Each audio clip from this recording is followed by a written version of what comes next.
Hey guys, just got done watching Ninja Empire right there. Also on the back of the box because this didn't work, so I'd watch it on this.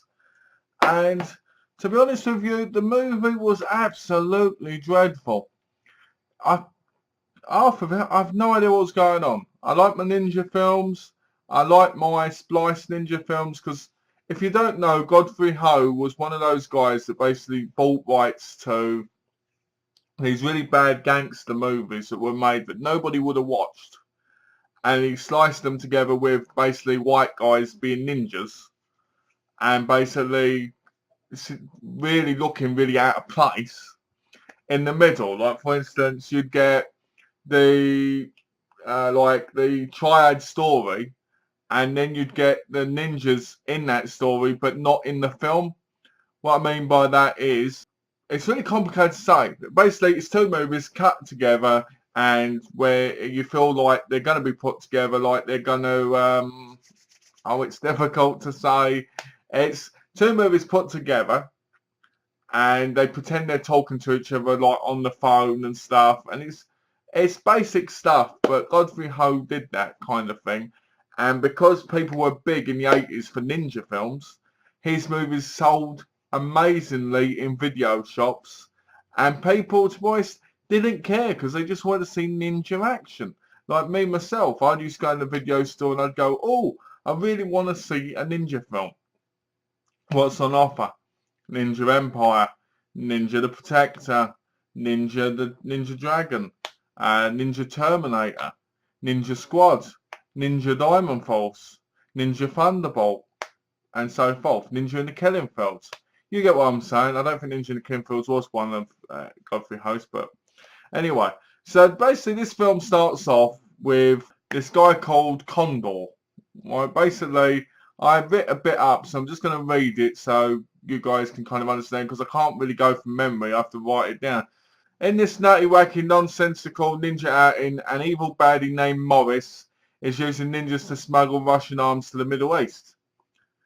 But when two Hong Kong businessmen named Mr. Wong and Mr. Chan begin vying for the arms trading deal with the Arabs and a Korean assassin named Bert enters the picture, things quickly spiral out of control. Come to think of it, things have never been in control in the first place.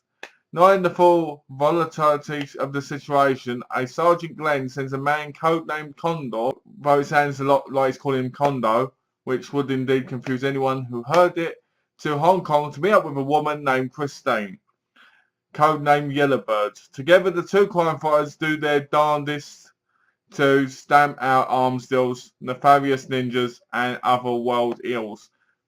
All of Godfrey Ho's, or as he is known this time around, Bert Lambert, trademarks are once again on display here, dubbing that does more harm than good, a confusing patchwork of different movies, plots, characters, funny abrupt cuts, and more silliness and absurdity than you can shake a ninja stick at. Truly, this type of cinema is not for everyone. Heck, we're not entirely sure it's for us, but fans should be comforted that there is no deviation whatsoever from the formula that they know and love. Well, I had to write that bit down so that I could kind of give you an idea what the movie's about before I start rambling about certain parts of the movie, and you might be thinking, huh?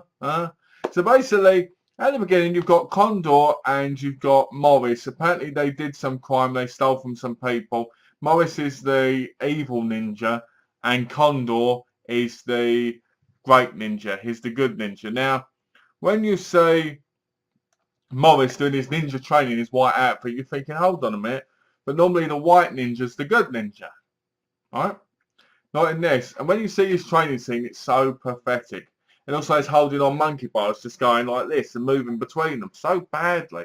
And the ninja outfit's really bad on the bloke. So he basically gets these ninjas to kill people, but you rarely see any ninjas in this film. You probably see ninjas twice in the whole film. Now, on the other hand, you've got two basically businessmen, Mr. Wong and Mr. Chan, who are basically going against each other. And it's your usual, they've got a top man, that one's got a top man, he's going to turn on him, he's going to turn on that, and they're going to shoot and kill each other all in the end. Basically, that's basically what it is. Basically, at the end, one of them turns on the other, and Alan goes going to kill after the person who killed his godfather, basically. And he's got a couple of friends. One gets shot and is laying on the floor when Alan turns up, right? And Alan goes, Alan, right? So Alan goes to fight these two blokes. When he's fighting, the bloke goes, Alan, again. And Alan's like, and he goes, who did this to you? And he goes, Alan. And you're like, okay. So you got that, right? That happens to him twice. And then there's this big chubby bloke, the chubby Asian bloke, goes like this to his friend Baldy. I think his name is Baldy. Live on without me. She'll be alright. Ah! And dies. Right?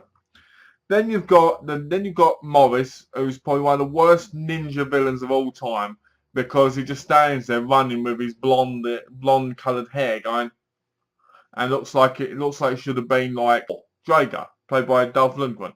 He should have been him. That's what he looks like, that type of bloke. And when it comes to the ninja action, there's this bit where Morris and Condor fight, and Condor wears a camouflage ninja outfit, and the fight is just so pathetic, because it looks like me and my cousin could have done better. Oh yeah, and it just looks so out of place. The woman who plays Christine she just looks awful. It's funny because you watch these martial arts films, or so-called martial arts films from Godfrey Ho, and whenever they've got foreigners in Chinese movies, they always look so out of place. I think it's because they're dubbed, and because they just look like they don't want to be there. They look like they were pulled off the street and said, will you do this? You know, you had people like Richard Harrison who are real actors, and Stuart Smith and all that, who were real actors. But then you had the odd people in these movies who just were absolutely horrendous, even dubbed.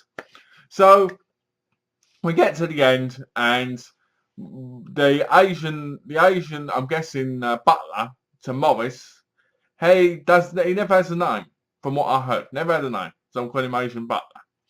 He apparently wants to give state's evidence against Morris to Christine. So Christine says, come on then, let's go. Follow me. Two black ninjas turn up, two black outfit ninjas turn up, and they've got the soul suit. They take him around the corner, just walking around, you know. Oh, we're ninjas, we can just walk. Yeah, nobody's going to notice us in our weird outfits, because that's who we are, and that's how we roll. So they get around the corner. The white ninja Morris, who's the villain, goes, oh, right? And then people start getting killed by the camouflage ninja because he turns up. Now at this point, you've got 1 minute left, right? 1 minute left. And you're sitting there going, this ninja fight, when's it going to happen? When's it going to happen, right? So he jumps down and he punches the Morris a few times, Condor punches Morris, like, boom, yeah. And he rolls over, Morris is like, and then these two ninjas, the only two ninjas he has, even though he's got an army of men apparently, they start fighting Condor.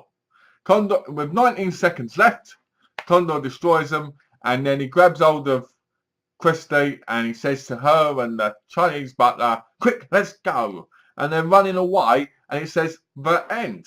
Right? I'm sitting there going, is this really the end of the movie? Right?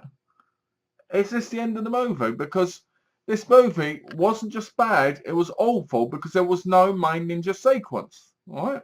So after I watched the movie, I looked it up to see if it was cut for some reason, and it was, because I took it down. Basically, the final fight scene is supposed to have Condor basically killing the black ninjas, and then basically fighting the white ninja, who has like these blades, and the Condor apparently has like this umbrella thing that he fights with, right? And then he basically, Christie gets killed, and you get all these people turn up, and that's apparently it. And I'm sitting there going, why is it cut off the end of the film? So I'm sitting there going, I watched this whole film for nothing. I watched it for ninja action, and it had one scene, and it had half a scene with some ninja action in it, but it wasn't a ninja film at all.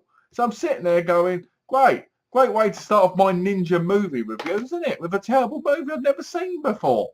It was awful. It was absolutely dreadful. I would not recommend this movie because it's beyond boring. And you just sit there going, when's the ninja action coming? When's the ninja action coming? If you want to watch one of these good movies which basically is cut and spliced together, watch Ninja Dragon or Ninja the Protector because they're more fun. You know, they've got quite a few ninja fights in them and they've got a decent story of Asian gangland triad stuff, which, you know, works out a lot better.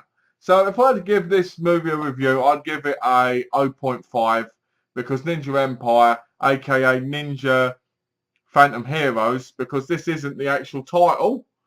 The actual title is Ninja Phantom Heroes.